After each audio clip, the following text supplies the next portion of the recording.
आज हम लोग क्लास 9th ज्योग्राफी चैप्टर 1 का एनसीईआरटी बुक का सब्जेक्टिव और ऑब्जेक्टिव को पूरा यहाँ पर जानते हैं।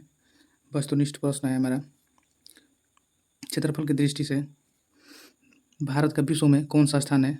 7वां। दूसरा क्वेश्चन है, भारत की अक्षांशीय एवं देशांतरीय विस्तार में लगभग कितनी डिग्री का अंतर है? तो 30 डिग्री। भारत की मानक मध्याह्न रेखा का मान 82 डिग्री 30 मिनट है। भारत की स्थलीय सीमा रेखा तटीय सीमा रेखा के लगभग कितनी बड़ी है? 2 गुनी। भारत एवं चीन के बीच की सीमा रेखा का नाम मैकमोहन लाइन है। भारत एवं पाकिस्तान के बीच जो भारत और पाकिस्तान के बीच जो रेखा जुड़ती है उसको हम लोग रेड क्लिफ लाइन से जानते हैं। रिक्त स्थानों को पूर्ति कीजिए। भारत का क्षेत्रफल 32.8 लाख वर्ग किलोमीटर है, जो विश्व के कुल भौगोलिक क्षेत्र का 2.4% है। भारत का कुल भौगोलिक भाग या भूभाग 8 डिग्री 4 मिनट एवं 37 डिग्री 6 मिनट उत्तर अक्षांश तथा 68 डिग्री 7 मिनट पूर्व देशांतर से 97 डिग्री 25 मिनट पूर्व देशांतर का है। भारत का कुल 28 एवं 8 केंद्र शासित प्रदेश है। श्रीलंका भारत से म्यांमार की एवं पाक जल संधि द्वारा म्यांमार की खाड़ी एवं पाक जल संधि के द्वारा अलग हुआ है। कोसी नदी को बिहार का शोक कहा जाता है। मतलब बिहार में जब भी कोसी नदी आती है तो कुछ ना कुछ हम लोगों की हानि करके ही जाती है, इसीलिए बिहार को इसको शोक या पनौती नदी के नाम से जानते हैं, जो हिमालय के गोसा इथान पर्वत से निकलती है। आगे क्वेश्चन देखते हैं। कारक बताएं।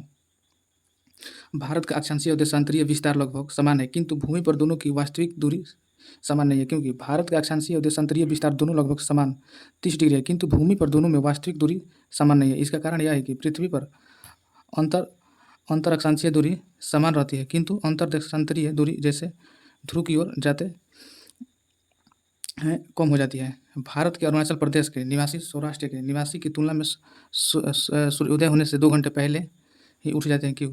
भारत में अरुणाचल और कक्ष यानी गुजरात के बीच स्थानीय समय में 2 घंटों का अंतर होता है।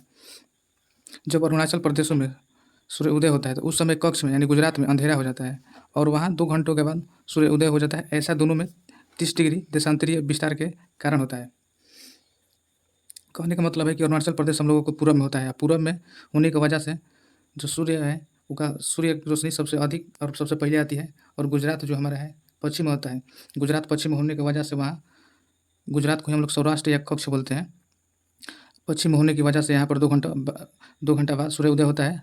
इसके वजह से लोग 2 घंटा बाद जगते हैं, इसीलिए यहाँ पर अंधेरा होता है। ऐसे दोनों में 30 डिग्री का देशांतरीय विस्तार का कारण होता है।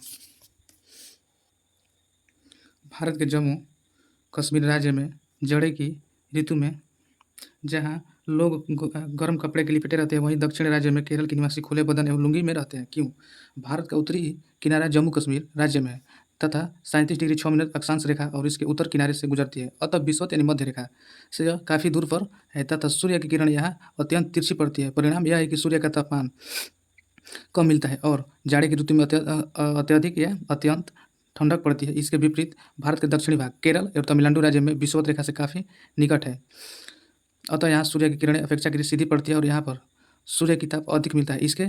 इसी तरह जाड़े में जम्मू कश्मीर में पुरुष गर्म कपड़े और चादरों में लिपटे रहते हैं और वहीं केरल के किसान लुंगी पहने एवं नंगे बदन खेती करते हैं। कहने का मतलब है कि जो हम लोग की जम्मू कश्मीर हमारे विषुवत या भूमध्य रेखा से ऊपर होता है। ऊपर होने की वजह से हम लोग की जम्मू कश्मीर में अधिक ठंडक पड़ती है और विषुवत रेखा से नीचे केरल और तमिलनाडु है, इसीलिए हम लोग का क्या होता है, इधर लोग अधिक काले होते हैं। काले होने की वजह से मतलब अधिक गर्मी पड़ती है। गर्मी जब पड़ेगी तो लोग काले होंगे, इसीलिए यहाँ के किसानों के खेतों में गर्म कपड़े और चादरों में लिपटे नहीं रहते हैं। जहाँ की जम्मू कश्मीर के लोग गर्म कपड़े और चादरों में लिपटे रहते हैं, क्योंकि जम्मू कश्मीर जो है यह एक ठंडा प्रदेश है, ठंडक प्रदेश है, और केरल जो है एक यहाँ पर ठंडे के मौसम में भी गर्मी होती है। इसी की वजह से यहाँ के लोग लुंगी पहने और अपने बदन खुले रखे हुए अपने खेतों में काम करते रहते हैं। भारत का तटीय सीमा रेखा काफ़ी लंबी है। क्यों? भारत की तटीय सीमा रेखा काफ़ी लंबी है क्योंकि भारत 1/3 सीमा को समुद्र ने घेरे रखा है। केवल एक तरफ ही भाग है जिस पर किसी देश की सीमा हमारे देशों को छूट देती है, जैसे नेपाल से बिहार की सीमा, चाहे बिहार से नेपाल की सीमा, पाकिस्तान से कश्मीर की सीमा इत्यादि। मतलब बहुत सारे भौगोलिक क्षेत्रफल की दृष्टि से भारत के सभी देशों के नाम क्रमवार से लिखें। विश्व के 7 बड़े देश हैं। पहला है जो रूस, दूसरा है कनाडा, तीसरा है यूएस यानी अमेरिका, चौथा है चाइना एंड चीन, पाँचवा है ब्राज़ील, छठवा है ऑस्ट्रेलिया, 7 नंबर पे है भारत जो हमारा ये क्वेश्चन है विश्व के 7वां बड़ा देश है। इसके बाद बंगाल की खाड़ी और अरब सागर में स्थित भारत के द्वीपों समूह का नाम लिखिए। बंगाल की खाड़ी में अंडमान और निकोबार द्वीप समूह स्थित है और अरब सागर में लक्षद्वीप है। भारत की स्थिति सीमा रेखा को छूने वाली सभी पड़ोसी देशों का नाम लिखिए। 7 गो हमारे पड़ोसी देश है। पहला पाकिस्तान, दूसरा अफगानिस्तान, तीसरा चाइना, पाँचवा नेपाल, छठवा भूटान, सातवां बांग्लादेश, सातवां म्यांमार। भारत के कौन सा राज्य अंतर्राष्ट्रीय सीमा तथा समुद्र तट को स्पर्श नहीं करता है? 4 गो राज्य है। पहला होगा हरियाणा, दूसरा होगा मध्य प्रदेश, तीसरा होगा छत्तीसगढ़, चौथा होगा झारखंड। आगे देखते हैं। जल संधि से आप क्या समझते हैं, किसे कहते हैं?